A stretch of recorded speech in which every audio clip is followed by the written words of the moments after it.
Blog Talk Radio.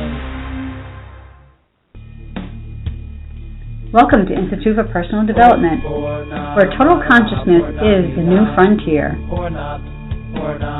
Kriya Yoga is the union of the individual with the divine. Join us as we explore the practices that initiate this process. Well, good morning and welcome to the Voice of Yoga. Let's Talk Consciousness.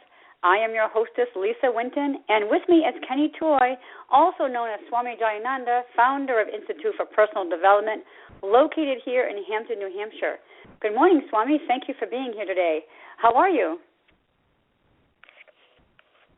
Just a little bit older than I was last time we spoke, but I'm doing okay today. How about you? I'm doing great, thanks. And I do want to wish you a very happy birthday today, Swami. And thank you, listeners, for tuning in. Today on The Voice of Yoga, we will be celebrating independence and true freedom, liberation from all unnecessary dependencies and approval. We will be reviewing the principles of this country, United States of America, one nation under God, the land of the free, and the home of the brave. We'll talk about the new revolution by training individuals to get out of fear and limitation and back to truth and wholeness. How to become brave and free by union with the divine. Power to the people and get the light in your soul and beauty back in your person. We will explore the importance of shifting from a monetary-based economy to a resource-based economy.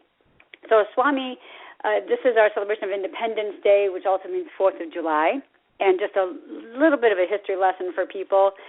The 4th of July is a federal holiday which celebrates the adoption of our Declaration of Independence, which is actually on July 4th, 1776, declaring independence from Great Britain. 13 colonies separated from the motherland of Great Britain. So here's my question for you. Could we consider that as a microcosm of the human who needs to separate from that mother energy to unite with the divine? Would that be the microcosm or the macrocosm? That could be exactly what it is. You know, like you say, what surrounds us is within us. And so if you're having some sort of expression of conflict and separation or cooperation, it's all part of mirroring what's going on in our inner environment, and also when things are happening like on a collective level. You know, because the whole separation myth, and when I mean myth, I really mean kind of like more of an archetype. These are central themes universal to humanity. And so this whole thing of separation and that separation myth was something that I think we had a better understanding of it possibly based on the literature that's out there than what we do today, because today we seem to have developed a whole different approach to our lives where we don't separate from Mother, we don't separate from our unconscious pattern, we don't separate from our infantile defense mechanisms anymore, we perpetuate it. And, of course, one of the reasons why we're having so much difficulty is that we're not growing psychologically and spiritually as a result. But when you have these external events, they are oftentimes projections of what's going on in our inner environment. So I think it's safe to say that we're talking about separation to liberate us and become free. So we need to separate ourselves from the outside world, separate ourselves from that concept of mother and duality, which we've talked about that in previous shows. And I realize that there's a procedure and process to do that, but that is essentially how we're going to become free and have freedom. Well, yeah, to answer your question, I mean, that's actually the only way that it happens. And, you know, one of the things we always talk about here is that there is a difference between worldly happiness, intellectual happiness, and eternal happiness. And this whole thing of liberation and freedom, one of the things I always really love to refer to is in C.S. Lewis's book, Screwtape Letters, which is a story of Screwtape is an officer of the devil. So this was taken from the perspective of the devil, and the letters are to his apprentice or nephew, Wormwood, who is on Earth. And the whole thing is to try and the concept of temptation, to win us over to what they call our Father below. And one of the things that he says in there, which if you really look at it and listen to it, it really is talking about not so much as people, but as states of being, like the dynamics of addictive compulsive behavior, emotionality, violence, that these would be more the myths of what we're talking about. But he put it together in a story form that I think was really powerful. And he says, to us, a human is primarily food. Our aim is the absorption of its will into ours, the increase of our own area of selfhood at its expense. But the obedience which the enemy, which is the concept of God, demands of men is quite a different thing. One must face the fact that all the talk about his love for men and his service being perfect freedom is not, as one would gladly believe, mere propaganda, but an appalling truth. He really does want to fill the universe with a lot of loathsome little replicas of himself, creatures whose life, on its miniature scale, will be qualitatively like his own, not because he has absorbed them, but because their wills freely conform to his. We want cattle who can finally become food. He wants servants who can finally become sons. We want to suck in, and he wants to give out.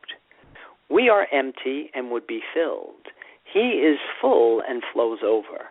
Our war aim is a world in which our Father below has drawn all other beings into himself. The enemy wants a world full of beings united to him, but still distinct.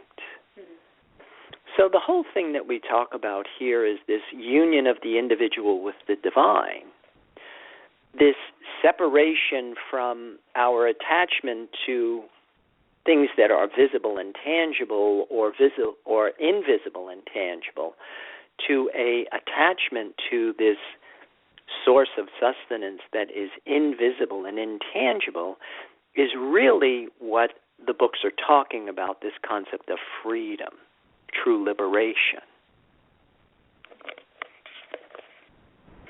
As we celebrate the 4th of July, our independence from Great Britain, the celebration of the signing of the Declaration of Independence, if that's the microcosm, are we premature in celebrating the liberation that is within ourselves, trying to become divine? Because shouldn't we be celebrating, as you say, we should be celebrating, the ability to breathe every day, celebrating the breath. So celebrating our nation's independence could be a macrocosm of celebrating our internal independence. Well, to answer your question, it could be, but it might not be, which is also kind of like the irony of the whole thing. Because everything's going to depend upon each individual, the whole thing of this concept of power to the people. And whatever it is that each individual uses to motivate themselves, whatever it is that we desire, is really going to determine the outcome of whether we are liberated or we are still imprisoned. Because the intention of true freedom, liberation, requires us to separate from our attachment to the outside world. That's one of the things. And a lot of us are trying to do this without that internal dynamic. And so it changes the outcome dramatically. So again, big difference between worldly happiness, intellectual happiness, and eternal happiness. And so sometimes the outside model may be taking place, but it may not give you the optimal or the best results. And basically, I mean, that's what you can kind of cross-examine and look at, is like, well, let's look at the principles that this country were founded on, and let's look at where we are now. And why aren't we getting the return that that would maximize our experience here? So, say for example, when the country was founded, we were one nation under God. Right? We were the land of the free. We were the home of the brave. Today, if you really cross-examine it, money has become our false god. We are the land of the addicted and the home of the terrorized. So what's wrong with the picture? And even though we still have the memory of this revolution and the result of this seemingly independence, it seems like we jumped from the frying pan back into the fire and maybe missed the point somewhere. So what we have to do possibly is rethink about our independence and our liberty and just kind of restructure what you say about power to the people. And what does that even mean, power to the people, and how do we become more powerful? Is that through our practice? I mean, and what results do we get from that? Yeah, the whole thing of power, because it can deteriorate into personal power, ego power. It can deteriorate into greed, which is kind of like where we are today. Whereas true power to the people really comes with what we call in yoga internal support. Kind of like the martial artist, an individual who has this calmness and confidence and is not out to annihilate any opposition, but to neutralize situations. So the whole thing is trying to look at things maybe on a deeper level, like the struggle that we might have in our inner environment, the interplay between matter, mind, and spirit. You know, the constant temptation to stay attached to the outside world. And also dealing with this very subtle, innate drive that I want to be a whole person. I want to be complete. And then being able to separate from your attachment to the outside world, but also to rejoin with a different source of sustenance that will give you a different return on your effort. That when we do eventually desire nothing, when we love God, matter and mind come together with new information, and that starts to produce a different entity. This whole thing of this process of the human becoming divine, apotheosis, is not just a word, but it is associated with something that we don't really talk about anymore. It's like it's not in our reality. We're surviving, but we're not growing. What's wrong with the picture? And so by undertaking this process and starting on this hero's journey as an individual, that's kind of what begins what I call the development of your personal power. And it comes back to the Chinese proverb. And there's light in the soul, beauty in the person. Beauty in the person, harmony in the home. Harmony in the home, honor in the nation. Honor in the nation, peace in the world. Well, peace is one of the things that we really are striving for. In fact, isn't that what you showed me, that a big part of the symbolism of the foundings of this nation were the eagle that had the arrows and also the olive branch, which was the symbol for peace, in its talons.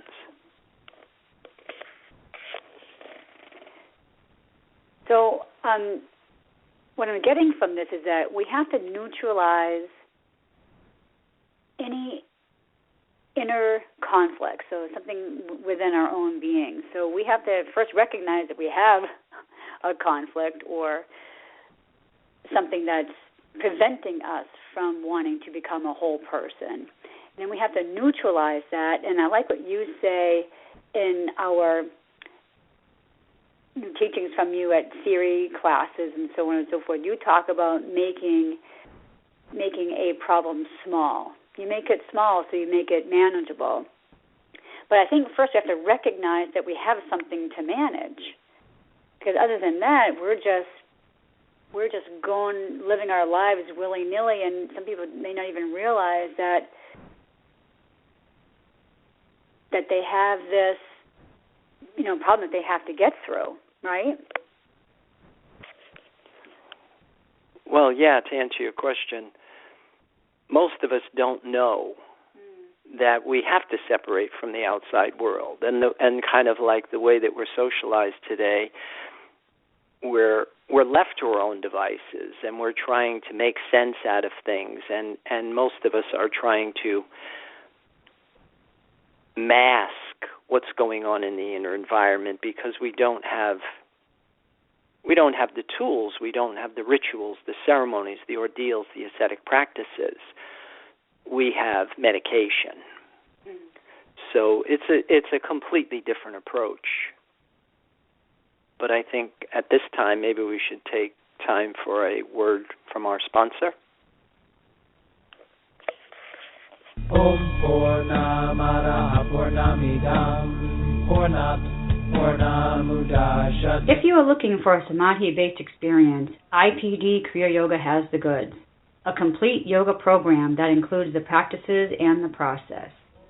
Starting with the separation from mother, including the labors and tasks of the hero and the return as a whole person. Practice makes perfect only when practice is whole. Kriya Yoga is a path of action, knowledge, and devotion. Samadhi, or total consciousness, is experienced by knowing and doing with devotion. Call or click now and get started. 603-929-0303 or www.ipdtransform.com. Namaste.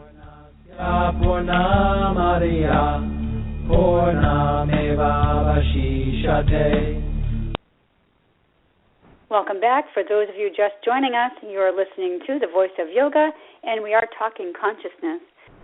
So, Swami, I know we have a full moon that's coming up today. Is there any energies around this full moon that we should be taking advantage of in correlation to our independence and liberation?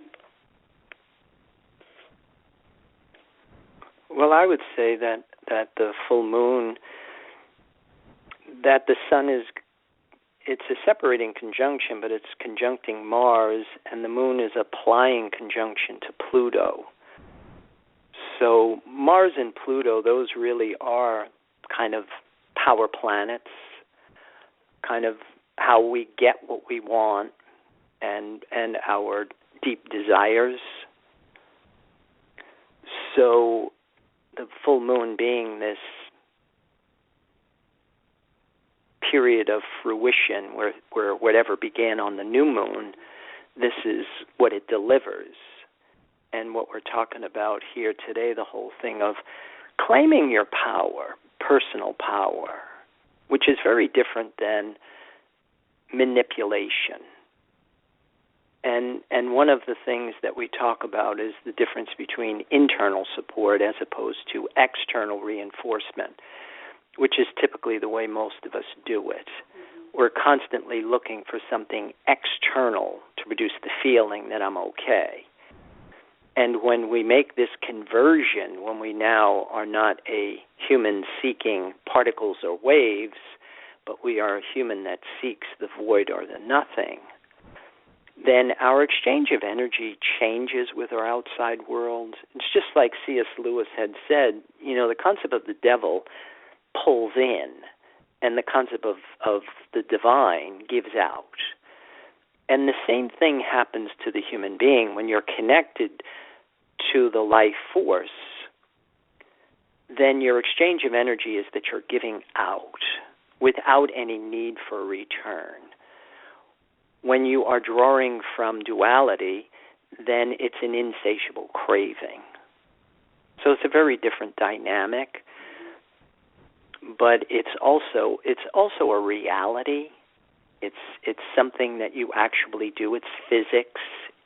It's not an intellectual accomplishment. It's not an academic achievement. It's the literal rebirthing of your body in another energy field. So I'm understanding the first thing that we have to do is we have to really think about what it is that we desire. I know we've talked about this before, and you even said that earlier. We have to desire the void or the nothing, this divine energy. Really, before we can even do anything else, we have to put our minds and our bodies, turn to that energy force. Even before we can do anything, we have to consciously say to ourselves, okay, this is what I want to do. I want to desire the void, the nothing, and this relationship with the divine. That has to be our first step. Yeah, and then, of course, you've got to deal with the obstacles that come with that, because we all have a physical body, and the body has a pattern. We look for food, mother, and approval for validation. That's the separation myth. That's the whole thing that we have to create liberation from. And then it's not just abstaining. You don't want to just dangle. It's a replacement. So a big part of a successful spiritual practice would give you the tools that, like we say, our bodies are like monkeys, and a monkey won't let go one branch unless it has another branch in the other hand. So by understanding that God isn't a person, but God is your number one need, God, or the concept of God, is the force right now that is supporting your life, that takes it from something that's academic and intellectual to something that's tangible. And then, of course, in Kriya Yoga, we really break it down to your number 2 life-sustaining force, which is breath. Using air to give tangibility to something that's invisible and intangible is helpful. Because if you don't feel connected to the life force, if you don't get it in your body, if you don't love God with your heart, your soul, and your mind, you love something else. And remember, you came in with a pattern. And that's where the whole thing of the preparation, the purification of the body. And again, that's one of the things that I've always noticed is very few people are using the body in their spiritual practice, and they try and do it intellectually. And, of course, nothing really happens with that. The only difference is that there's a difference between worldly happiness and intellectual happiness, but it's not that much different. They're both dualistic. It's the difference between putting water in your car and apple juice in your car. Neither of them will run the combustion engine. So if your preference is water or apple juice, it's very different than if you put this life force into the human mind-body complex. But if we do not purify our bodies, we can't get this invisible, intangible resource into the body. But again, it's not just going to be about abstaining. It's a substitution. You've got to get this other branch in your other hand. And then through repetition comes absorption, but then you undergo what's called this conversion. And then all of a sudden you're not abstaining, now you're indulging. And now you're experiencing what was referred to as liberation, true liberation, freedom from the realms of suffering and decay, freedom from duality, freedom from the limiting sources of sustenance. So you talk about purifying the body, and then we'd also would have to purify the mind as well, I would imagine, because we talk about that body, mind, and spirit. But as we start this purification process, I mean, this is the one main obstacle that I think initiates really have, and that's why we go to our Theory 2 class on Thursday nights, so that we can talk about these obstacles that may be hindering us from moving forward into our practice. So the purification process, if we can get past that, putting the right things into our body, and then we've got to purify the mind, are we thinking right? And these are the two main parts that we struggle with, or maybe that I struggle with, and maybe other people do too. Yeah, and really, if you approach it from the concept of thinking right first, it gives you leverage, because what is thinking right? And in this model, thinking right is knowing the difference between a need and a want, and then knowing what your needs are in their order of importance. Because that's one of the biggest obstructions are our addictions, our unnecessary dependencies.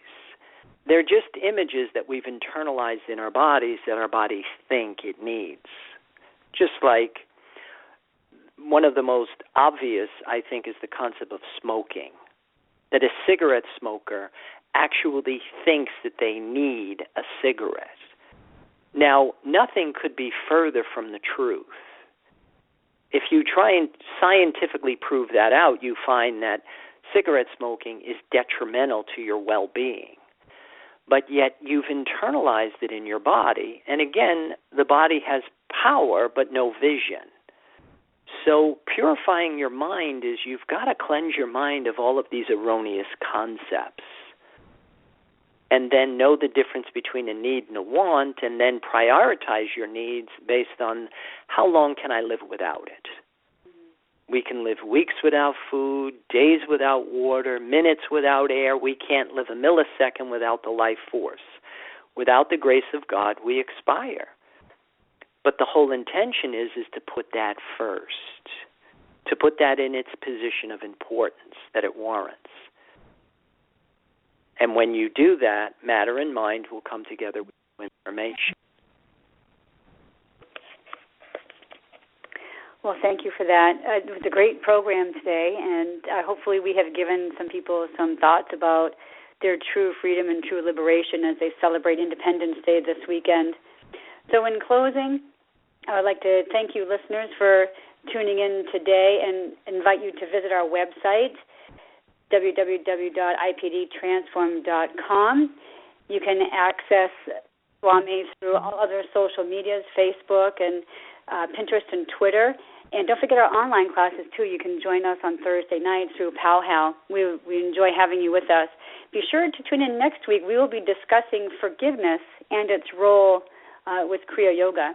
Any final thoughts or comments or anything you'd like to say to our listeners today before we end the program? No, I just wish everybody a happy new moon, a full moon, and good day, and invite people to join any of our classes and whatever else we offer. And with that, namaste. And thank you for listening to our program, The Voice of Yoga. This is Lisa Winton, along with Swami Jayananda, signing off. Have a wonderful Kriya Yoga kind of day. Namaste. And once again, Swami, a very happy birthday to you. We'll see you all and hear you all next week.